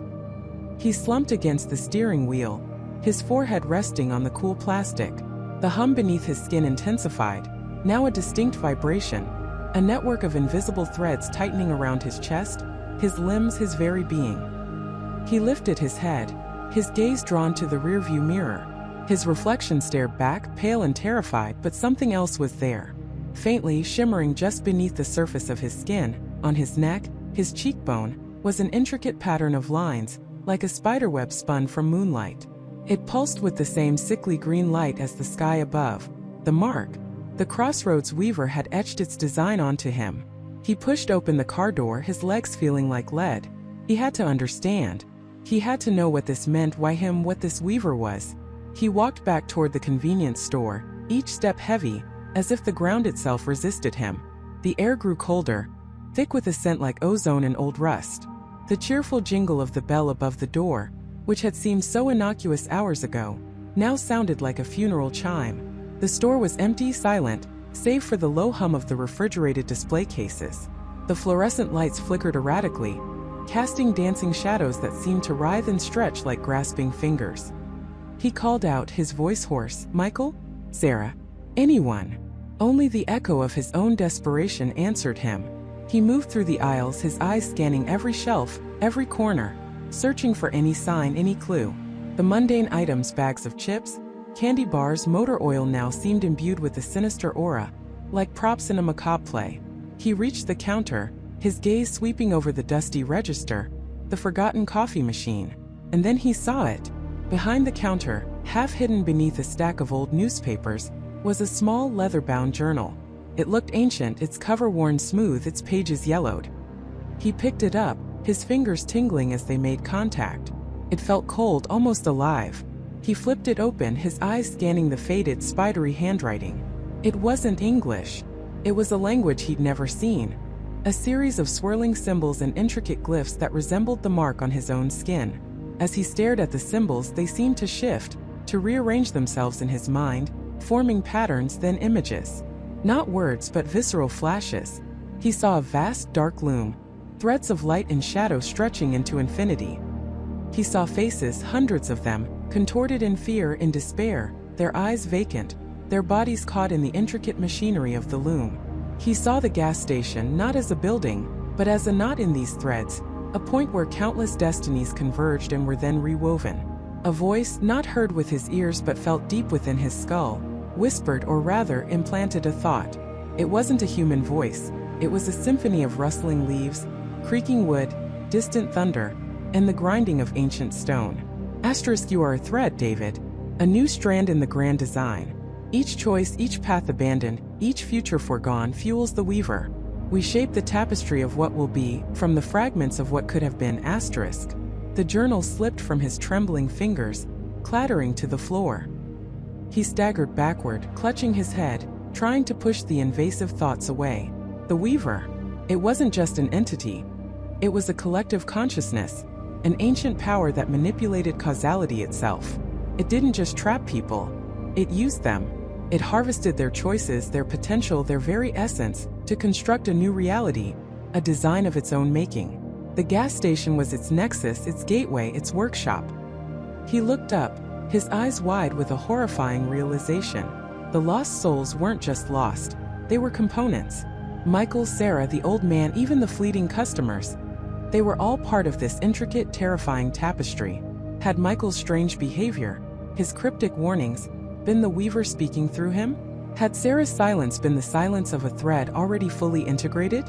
A sudden sharp pain lanced through his right arm. He cried out, looking down. The mark on his skin was glowing brighter, pulsing with a painful heat. He felt a pulling sensation, as if an invisible needle was drawing a line from his arm, through the floor, and into the very foundations of the gas station. He was being anchored, integrated. He had to fight. He had to resist this insidious pull. But how?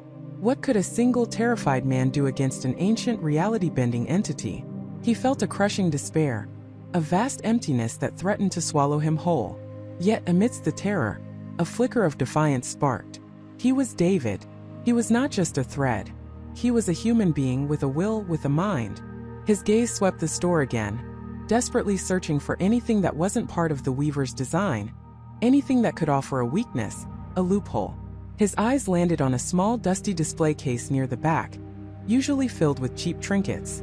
But now it contained only one item, a tarnished silver locket shaped like a compass. It lay open, its two halves revealing not a picture, but a tiny, intricate carving of a single winding road, splitting into two distinct paths, then converging again. It looked out of place, almost anachronistic, in the modern convenience store. And then, just for a fleeting moment, the flickering fluorescent lights above the locket seemed to dim, then brighten, casting a strange, almost imperceptible shadow that stretched across the floor, forming a symbol, a single broken thread. A thread cut short. A thread that had escaped the loom. A thread that hadn't been fully woven. A whisper, fainter than the wind, almost lost in the cacophony of the weaver's thoughts. brushed against the edges of his mind. Asterisk, not all threads are perfectly woven. Some fray, some break, some find new paths. Asterisk. It was a minuscule, almost insignificant detail, easily dismissed as a trick of the light, a hallucination born of terror. But in the crushing darkness of his despair, it was a spark, a singular, fragile possibility, a hint that perhaps, just perhaps, the weaver wasn't omnipotent, that its design wasn't inescapable. He took a hesitant step toward the locket, his heart pounding with a renewed, desperate hope. The gas station pulsed around him, its invisible threads tightening, but something in his gaze had changed. He wasn't just a victim anymore. He was a potential saboteur. Michael's hand, trembling but resolute, extended toward the locket. The fluorescent hum of the gas station, a constant background drone, seemed to sharpen, vibrating through the very soles of his shoes. The air grew heavy, almost viscous, as if the entire structure was holding its breath, anticipating his defiance. He could feel it now, a cold, invisible gaze raking over him, the malevolent awareness of the gas station itself. It coiled, a predatory entity, sensing the shift in his intent. He wasn't just observing anymore, he was interfering. As his fingertips brushed the cool metal of the locket, a low guttural thrum resonated from deep within the station's concrete foundation. The lights flickered violently, plunging the forecourt into momentary darkness before snapping back with an almost painful intensity, casting stark, dancing shadows across the shelves. Michael flinched, his heart leaping into his throat, but he didn't pull back. This was it. The gauntlet had been thrown. The very air around him seemed to crackle, charged with an unseen volatile energy. Suddenly, a figure materialized in his peripheral vision. Arthur. The attendant stood unnervingly close, his usual vacant stare replaced by something far more unsettling. His eyes, usually dull and lifeless, now gleamed with an unnatural, sickly yellow light like dying embers. A faint, almost imperceptible smile played on his lips, not one of amusement or welcome, but of grim, possessive warning. His posture, usually stiff and formal, now seemed to ripple, his form subtly shifting at the edges of Michael's vision. Some things, Arthur's voice rasped, a sound like gravel churning under a heavy boot, are best left undisturbed, traveler. This place, it has its own rhythm, its own reasons. The words were an ancient echo, devoid of his usual robotic cadence. They carried a weight, a chilling authority that sent a shiver down Michael's spine, a sense of immense, forgotten power residing within the stoic attendant. Michael didn't respond, his focus locked on the locket. He knew Arthur was merely a puppet, an extension of the station's will, a guardian of its grim routine. To engage him was to acknowledge the loop's power, to be drawn into its endless, suffocating embrace. With a surge of adrenaline, Michael ignored the attendant, his fingers closing around the locket. It was cold, strangely heavy, and pulsed with a faint, almost imperceptible warmth against his skin, a tiny heartbeat in his palm. The moment his grip tightened, the gas station unleashed its fury. The air around him crackled, charged with an unseen energy, raising the hairs on his arms. The distant hum of the refrigerators warped into a cacophony of distorted screams and whispers, 1,000 anguished voices echoing from the walls, seeming to rise from the very floorboards. The shelves of motor oil and snacks rattled violently, some cans toppling to the floor with deafening clatters that reverberated through the now chaotic space. The familiar smell of gasoline and stale coffee was replaced by a pungent metallic odor, like ozone and old blood, sharp and acrid in his nostrils. The temperature in the room plummeted, then spiked, creating a disorienting thermal whiplash. Arthur lunged, not with human speed, but with an impossible blurring swiftness. His hand shot out, bony fingers like talons, aiming for Michael's wrist, intent on tearing the locket away. But Michael, anticipating the move, twisted away, the locket clutched tight. He could feel the cold brush of Arthur's fingers against his jacket, the sheer inhuman strength behind the aborted grab, a force that would have shattered bone. "You don't understand what you're doing," Arthur hissed, his voice now a chorus of overlapping whispers, some deep and resonant, others high-pitched and frantic, all speaking at once, assaulting Michael's mind. "You'll break everything. You'll unleash it all. You'll condemn us all to nothing." But Michael was no longer listening to the garbled threats. The locket pulsed in his hand, growing warmer, vibrating with a frantic energy that felt almost alive. He fumbled with the clasp, his fingers clumsy with urgency and fear, but driven by a desperate need to see inside. With a sharp click, the small silver locket sprang open. Inside, nestled against a faded velvet lining, were two miniature, sepia-toned photographs. One depicted a smiling young woman with kind eyes and cascades of auburn hair, standing beside a tall, earnest-looking man with a neatly trimmed mustache and a gentle smile. They were both dressed in clothing that looked decades old, perhaps from the 1960s or 70s, an era long past. And behind them unmistakably stood the very gas station, looking newer, brighter, its paint fresh, but undeniably the same structure. Below the photos, etched in tiny, delicate script, were the words, * Evelyn and Thomas. Always remember the Crossroads. *. As Michael's eyes registered the inscription, a blinding flash erupted from the locket. It wasn't a physical light, but an internal one, searing through his mind, bypassing his optic nerves entirely. A torrent of images, fractured and chaotic yet intensely vivid, flooded his consciousness. He saw Evelyn and Thomas, young and full of hope, pouring their life savings, their very souls, into building this gas station at this isolated intersection. He saw their dreams, their struggles to make ends meet, their shared laughter, their unwavering love for each other, intertwined with the very fabric of the building, each nail, each plank, each pump. He saw them working late, serving travelers, building a life together in this forgotten corner of the world. Then the images darkened, becoming fractured, more violent. A terrible storm, a sudden downpour, rain lashing against a windshield.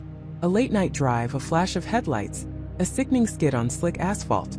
A blinding impact at the crossroads itself, a screech of tires twisting metal, the shattering of glass. Not Michael's accident, but theirs. Their final moments, their desperate wish to stay together. Their love for this place, this crossroads, so strong, so profound, so utterly desperate, that it had somehow anchored them, trapped them. The gas station wasn't just an entity. It was a memorial, a prison, and a living, breathing manifestation of Evelyn and Thomas's unresolved attachment, their unfinished life. Their desire to keep the station alive, to never leave this place, to remain together, had twisted into a temporal anomaly, a self-sustaining loop. They weren't just haunting the station. They were the station, their consciousness diffused through its pumps, its signs, its very foundation, their grief and love the fuel for its terrible power.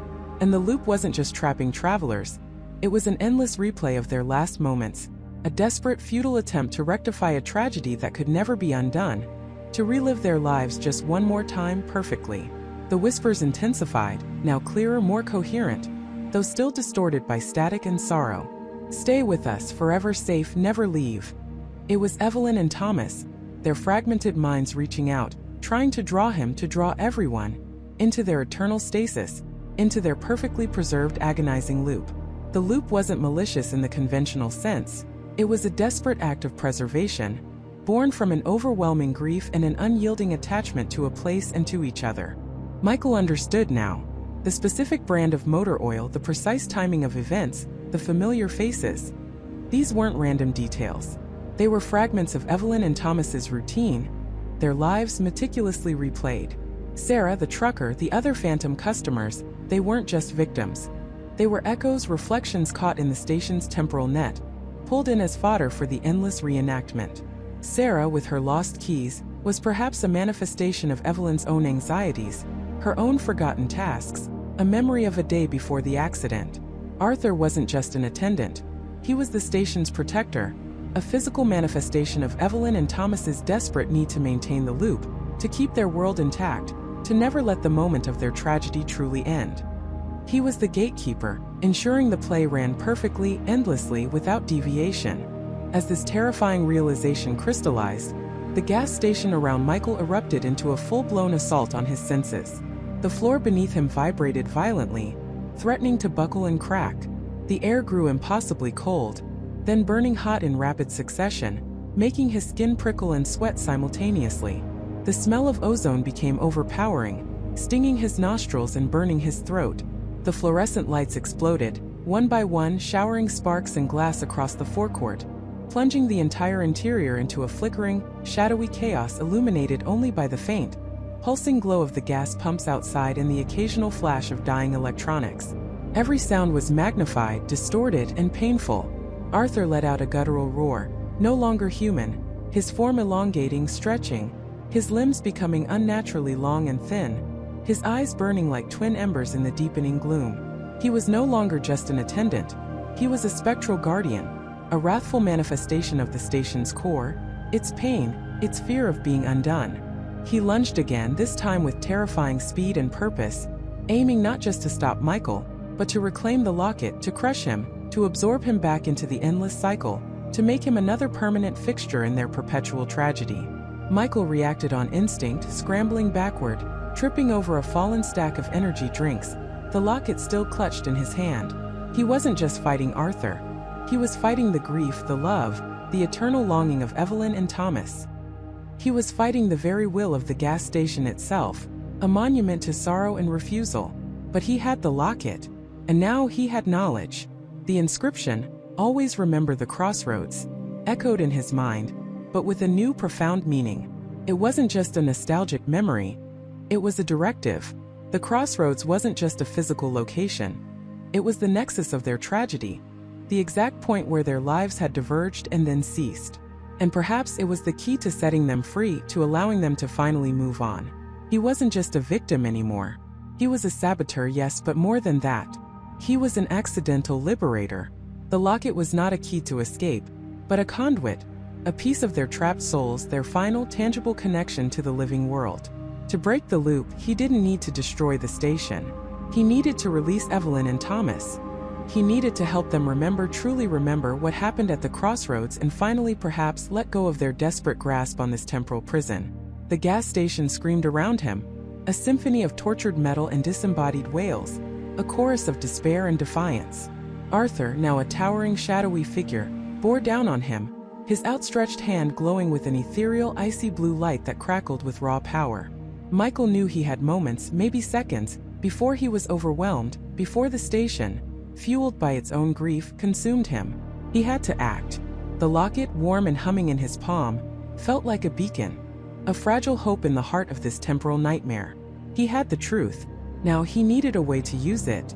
He had the truth. Now he needed a way to use it. Michael clutched the locket, its metallic warmth a strange comfort against the clammy chill of the night. The station's grief wasn't a malicious force, he realized, not truly. It was a wound, a gaping chasm of unresolved agony, replaying the same final moments, desperate for an end that never came. Emily.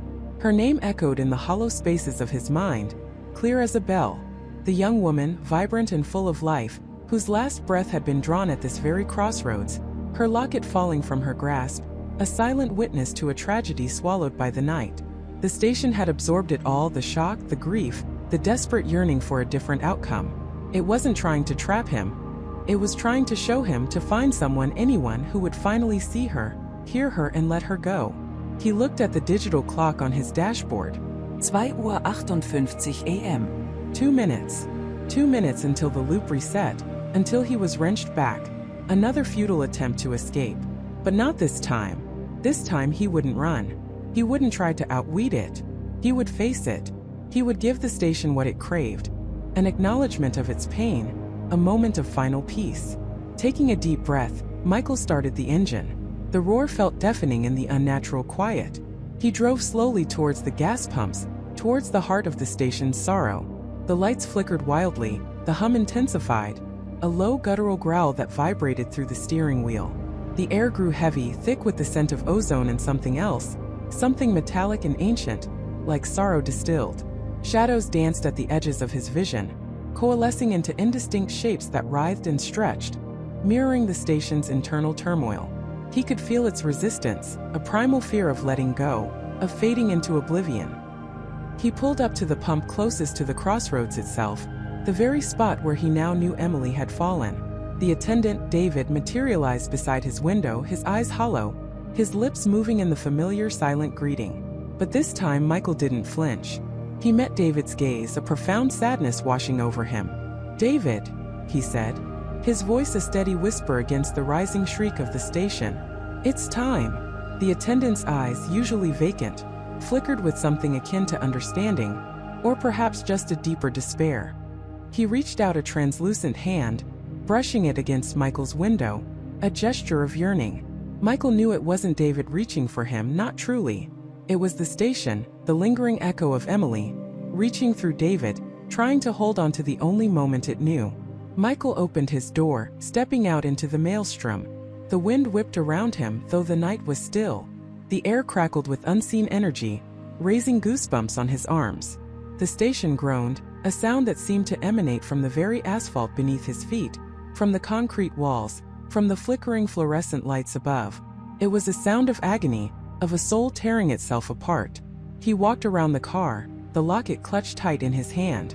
He could feel its pulse, a faint thrumming that grew stronger with every step towards the crossroads. He knelt at the edge of the asphalt, where the gas station property met the dusty shoulder of the intersection. This was it. This was the place. He closed his eyes for a moment, letting the station's anguish wash over him, not fighting it, but embracing it, understanding it. He saw fleeting images behind his eyelids. A young woman laughing, a hurried goodbye, the glare of headlights, the screech of tires, a sudden brutal impact, and then silence. A silence that had never truly ended here. He opened his eyes and looked at the locket. It was simple silver, worn smooth by time and touch. He pressed the small clasp, and it sprang open with a soft click. Inside, faded by years and tragedy, was a tiny sepia-toned photograph. A young woman with kind eyes and a bright smile, arm in arm with a man who looked remarkably like the spectral attendant, David.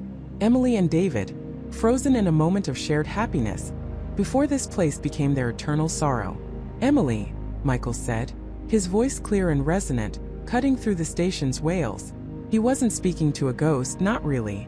He was speaking to the memory, to the lingering essence, to the station itself. "Your name was Emily. You were loved. You are remembered." The station seemed to recoil, its groaning momentarily stifled, replaced by a shuddering gasp. The lights flickered with a blinding intensity, then dimmed to a hazy glow. The wind died down and the air grew still, heavy with a profound silence, deeper than any Michael had ever experienced. It was the silence of anticipation, of a breath held for centuries. "You died here, Emily," Michael continued, his gaze fixed on the locket, on her faded smile. "Lost at this crossroads, a cruel twist of fate, and the station, it saw it all. It held on to your last moments, your love, your despair. It carried your grief, and the grief of those who lost you." He looked up, his eyes sweeping across the gas pumps, the small convenience store, the vast empty expanse of the night sky. "But it's time to let go. It's time for peace." He took a small, careful breath. "You don't have to carry this burden anymore. She doesn't have to be trapped. No one does. The truth is known. The story is told. It's time for the cycle to break." With deliberate movements, Michael dug a shallow hole in the soft earth at the edge of the crossroads, just big enough for the locket. He placed it carefully inside, the faded photograph facing upwards towards the sky. He covered it with earth, patting it gently, as if tucking it into a final peaceful sleep. As the last grains of soil settled, a profound change rippled through the gas station. It wasn't violent, not a sudden explosion of light or sound, but a deep internal sigh. The oppressive weight that had crushed Michael for days, weeks, perhaps even months began to lift. The air lightened, the scent of ozone dissipated, replaced by the faint, earthy smell of the night. The flickering fluorescent lights stabilized, casting a steady, warm glow. The low, guttural hum faded, replaced by the normal ambient sounds of a gas station at rest, the gentle whir of a distant refrigerator, the soft creak of the sign. He looked up and the attendant, David, was still there. But he wasn't the vacant, desperate specter Michael had known. A faint, ethereal smile touched his lips, and his eyes, though still translucent, held a profound sense of peace. He raised a hand, not in a desperate reach but in a final gentle wave. Then, like mist touched by the morning sun, he began to dissolve, his form blurring, fading, until only the empty space where he stood remained. Michael felt a pang of sorrow, but it was quickly overshadowed by a wave of relief, a sense of rightness. The other looping figures he'd seen, the frantic driver, the woman searching for her keys, they were gone too. The crossroads was quiet, utterly still, bathed in the soft, steady glow of the gas station lights. It was just a gas station. A quiet, ordinary gas station at 3 a.m. Michael stood there for a long moment, the silence ringing in his ears. He felt empty yet profoundly full. The terror was gone, replaced by an immense weariness, but also a quiet triumph. He had done it. He had faced the station's grief, acknowledged Emily's story, and finally broken the loop. He got back into his car. The clock on the dashboard now read 3:03 a.m., but it wasn't 3:03 a.m. of the same day. He felt it in his bones, a profound shift in time and reality. The loop was broken. He started the engine, and this time it felt different. The engine purred, a normal, comforting sound. He put the car in drive and pulled away from the pump, away from the crossroads. He glanced in his rearview mirror. The gas station stood there, silent and still under the moon. No longer a hungry entity, no longer a temporal prison, just a gas station. He drove on, the highway stretching out before him, endless and open. He didn't know where he was going or how far he'd driven, or how long he'd been trapped. But he was free. The sun was just beginning to paint the eastern sky with hues of orange and pink when Michael finally pulled over, exhausted. He had driven for hours, the miles melting away, the gas station shrinking into a distant, almost dreamlike memory. He slumped against the headrest, the weariness overcoming him. He closed his eyes, the image of Emily's faded smile, David's peaceful farewell, and the gas station's final, shuddering sigh etched into his mind. When he woke, the sun was high, warming his face through the window. He was parked in a rest stop, miles from any familiar landmark. He felt light, unburdened. The memory of the gas station, the loops, the terror, the truth. It was all there, vivid and real, but it no longer held him captive. It was a story he had lived, a journey he had completed. He reached for his pocket, a sudden irrational urge to check for the locket. His fingers met empty fabric. It wasn't there. It was where it belonged, at peace finally. He smiled, a genuine, unburdened smile. The world felt brighter, sharper, more real than it ever had before. He started the car, pulling back onto the highway. The crossroads, the gas station, Emily, David. They were all part of a dark chapter that had finally closed. He carried the weight of their story, the knowledge of their peace, but he was no longer a prisoner of their grief. He was just Michael driving towards a new dawn, forever changed by the 3 a.m. gas station at the crossroads, a place where time had once stood still, until one man dared to listen to a whisper from the past, and finally set it free.